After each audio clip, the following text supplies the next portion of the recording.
امروز 12 январ است و این هم برنامه اخباری آزادی. سلام و خوش آمدید بینندگان عزیز. نخست میبینیم که کدام موضوعها را همکاران ما به بررسی گرفتند. به خانه ها روشنایی می آید. پس از قرارداد بحثی با طالبان لیمیت برق در تاجیکستان بیکار شد. خورسندی دیر دوام نکرد. پزشکان تولدخانه ولایتی سوخت گفتند که چرا ششگانیک را از دست دادند. کودکان اعصاب نارسید بودند و وزن اکستریمالی طفل داشتند، متاسفانه فوتیدند. سرکوب، شکنجه، آدم ربایی. سازمان دیدبان حقوق بشر در گزارش سالانه‌اش مقامات تاجیکستان را تنقید کرد. نمایندگان نزدیک به حکومت با خلاصه آن راضی نیستند. خودی فکت ها درست هستند، اونها هستند، لیکن طرزی که اونها شرح دادن البته این خیلی نیست. شرکت برق توجیک اعلان نمود که از روز 11 ینور در تاجیکستان لیمیت برق بیکار کرده شد. ساکنان مناطق گوناگون کشور از تیر ماه گذشته برق را به طور محدود می گرفتند. مقامات همواره مشکل را به کمی آب در آب انبارها پیوند می دادند. تصمیم بعد آن دیگر شد که قرارداد نو تاجیکستان با حکومت طالبان برای صادرات برق به افغانستان واکنش های تند را در شبکه‌های اجتماعی به بار آورد. مسئولان شرکت برق توجیک امروز در اعلامیه گفتند تمام گوشه های کشور را به محدودیت با نیروی برق تامین خواهند کرد. تامین اهالی با برق یکی از مشکل های اساسی حکومت تاجیکستان گفته می شود که با وجود بنیاد نیروگاه های زیاد تا حال حل خود را نیافته است. دیروز در شمال تاجیکستان برای نخستین بار ششگانیک به دنیا آمد، ولی نوزادان همگی یک روز عمر دیدند. پزشکان میگویند برای نجات این کودکان تمام تلاش‌هایشان را به خرج دادند، ولی وزن کم نگذاشت آنها زنده مانند. فرزان محمدی صبح امروز به تولدخانه ولایتی سوخت رفت و با طبیبان هم صحبت شد. ششگانیک هایی که روز 11 ینور در زایشگاه ولایت سوخت به دنیا آمده بودند، روز 12 ینور پی هم فوتیدند. طبیبان سبب فوت کودکان را به تولد برمحل ربط می‌دهند. به گفته آنها کودکان قریب 6 ماه تولد شده، وزنشان از 550 تا 700 گرم بوده است. نوزادان با وزن اکستریمالی تولد گشتند. همه شرایط ها، همه آن مواد و داروهایی که برای همین کودکان ضرور بودند مهیا کردشتند، لیکن به همین نگاه نکرده کودکان اعصاب نارسید بودند و وزن اکستریمالی طفل داشتند، متاسفانه فوتیدند. زنی که این کودکان را به دنیا آورد مبارک صاحب وی 26 ساله ساکن جماعت آوچی قلچه ناحیه باباجان غفوروف می باشد و حالا زیر معاینه طبیبان قرار دارد. بنابراین طبیبان اجازه ندادند با مادر کودکان روزنامه‌نگاران صحبت کنند. این زن 2 فرزند دیگر هم داشته و این حامله‌داریش بار 4م بوده است. از حساب آن که حامله‌داری بسیار جنین بود تا 12 هفته حامله‌داری به قید گرفته شده است، لیکن از مهلت 13-14 هفته حامله‌داری در این زن حامله زن خف اسقاط هم وجود داشت. از طرف مرکزهای سلامتی همه شرایط ها، همه طبابت ها تعیین کرده شده است، لیکن سن 10 ینور با سرشوی تولد به تولدخانه ما وارد گردید و سن 11 با ششگانیک انجام یافت. ششگانیک ها 2 جنسی مرد و 4 جنسی زن. تولد ششگانیک در تاجیکستان بی سابقه است. در گذشته 5 گانیک و چند مورد تولد 3 گانیک و 4 گانیک ها در تاجیکستان ثبت شده بود. فرزان محمدی، رادیو آزادی، شهر خوجند. حالا رو می‌آوریم به گزارش سالانه دیدبان حقوق بشر که روز 12 ینور نشر گردید. در گزارش سازمان از جمله مقامات تاجیکستان برای نقض حقوق انسان به باد انتقاد کشیده شده است.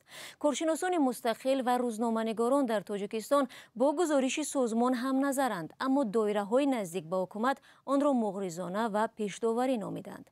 جزئیات در گزارش کیومرسی‌عطا.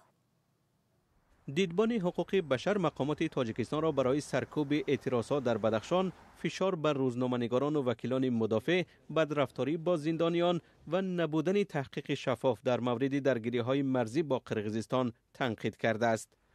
در دوشنبه به این تنقیدها نظرهای گوناگون دارند. در اونجا البته خودی فاکتور درست هستند، اونها هستند، لیکن طرزی که اونها شرح دادن البته این خیلی نیست. نام خبرنگاران عبدالله غربتی و دلیر امامعلی در گزارش دیدبان حقوق بشر ذکر شده است. آنها به گناه همکاری با حزبی در تاجیکستان ممنوع نهضت اسلامی و گروه 24 به زندان محکوم شدند، چیزی که خودشان و نزدیکانشان به اساس می‌دانند. تحلیلگر عبدالملک قادروف میگوید مجازات زیادی روزنامه‌نگاران و بلاگرها را در سال 2022 میتوان با دوران جنگ شهروندی در تاجیکستان مقایسه کرد. البته به اون درجه نیست، ولی مقایسه پذیر است، چون در سالهای پیشینه این تعداد ژورنالیستان جزا نگرفته بودند. در گزارش همچنین از ناپدید شدن اجباری حداقل 7 فعال از ماه نوامبر سال 2021 تا ماه آگوست سال 2022 یاد شده است که 2 نفر آنها شهروندی روسیه را داشتند. مؤلفان گزارش دیدبان حقوق بشر با تکیه به پیوندان بازداشت شده ها از احتمال شکنجه شدن آنها نوشتند. در سال 2022 شماره زندانیان سیاسی تاجیک یک چند مرتبه از حساب شخصانی که به اساس با بهانه‌های سیاسی با دیگر بهانه‌ها محکوم شدند افزود، زیاد شد. یگان محبوس سیاسی تاجیک آزاد کرده نشد.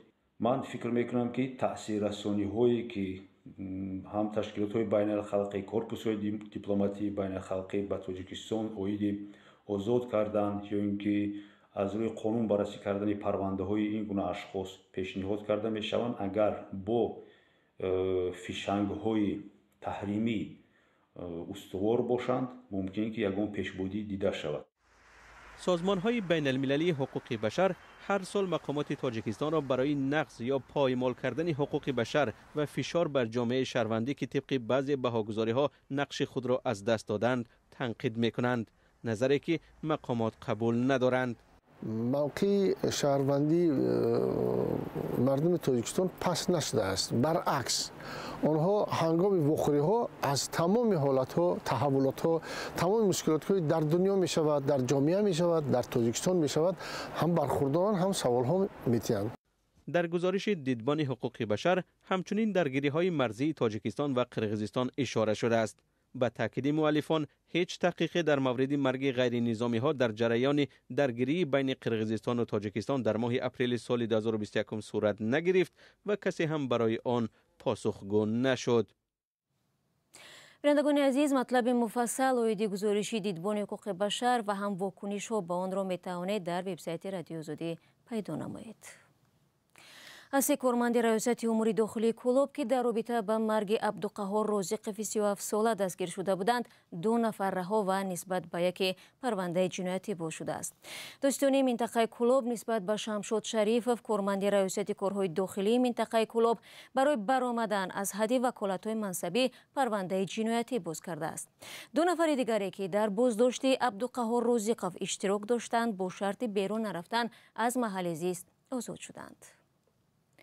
همکارم میرزانبی خالقزاد این قضیه را تحقیق داشت و حالا در استودیو با ماست. درود بر شما. آیا جزئیات بیشتر در رابطه با حادثه مرگ رازقف چی است؟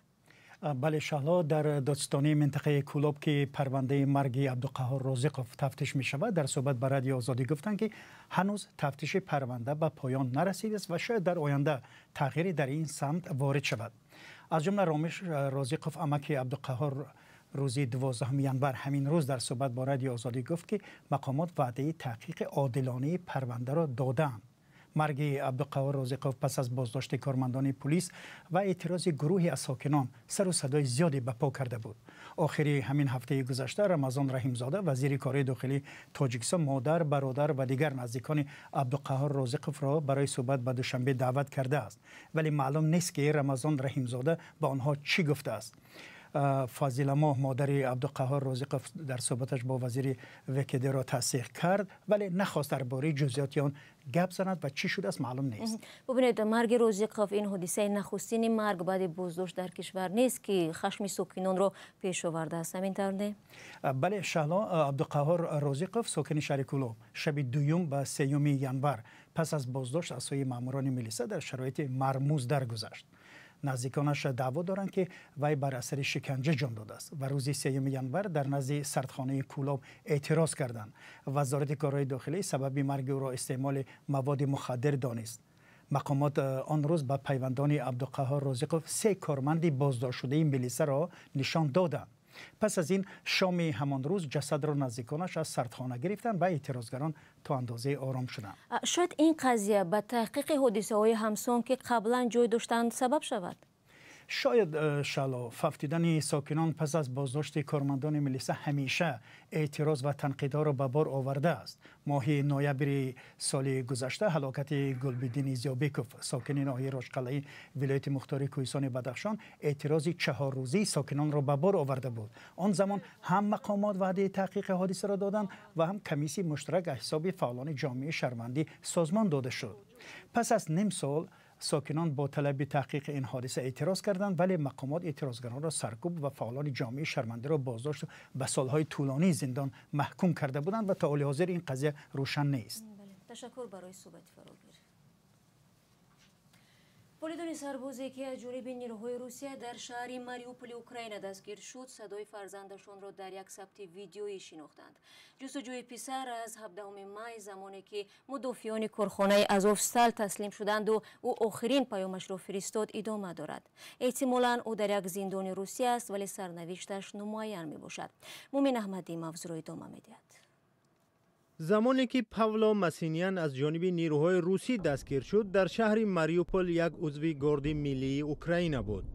با شروع هجوم وسیع مقیاس روسیه به اوکراین پاولو ماسینیان از داخل کارخانه آزوفستال به والدانش پیام ویدیویی فرستاد.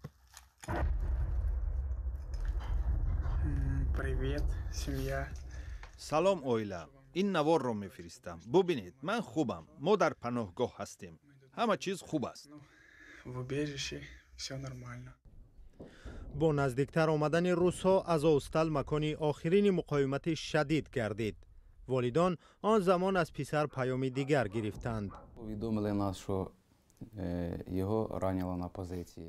با ما گفتند که او زخمی شده است. چندی بعد با ما نوشت که پدر مادر خواطر نشوید، یک جمع خراشیده است تمام. ولی ما بدتر فهمیدیم که او را جراحی کردند. او 1 ماه گشته نتوانست در جاگه بود. بعدتر شنیدیم که بیمارخانه آزوفستال را بمباران کردند.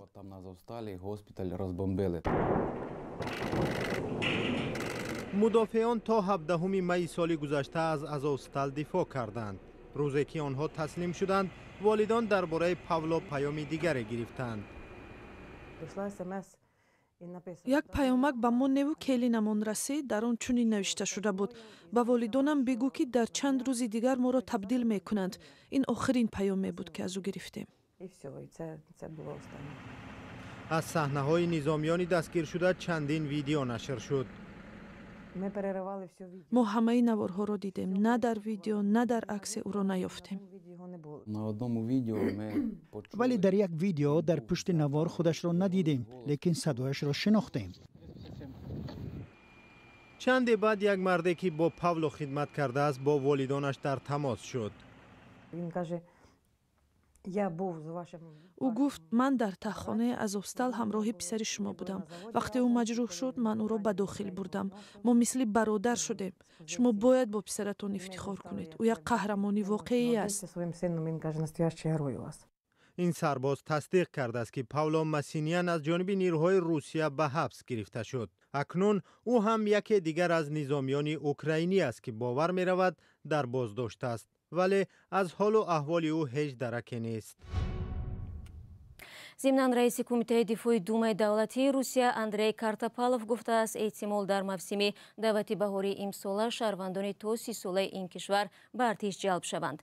کمیساریات‌های حربی باید پیش از آغاز دعوت معین کنند که طبق طلبات نو چند نفر دارند. اظهار داشته است او در صحبت با نشریه پارلمنت. این خبر را میتوانید به طور پوره در وبسایت رادیو آزادی پیدا کنید. با سپاس به شما بینندگان عزیز که تا این لحظه برنامه ما را تماشا کردید. در این ثانیه ها برنامه اخبار آزادی را به پایان میبریم، ولی طوری هم گفتم خبرگزاری‌های نوترین در وبسایت ما و هم صفحه های رادیو آزادی در شبکه‌های اجتماعی گذاشته میشوند. ما فردا شما را در نشر نوبتی برنامه ها منتظر خواهیم بود. تا اون دم خود را احتیاط کنید و خدا نگهدارتان.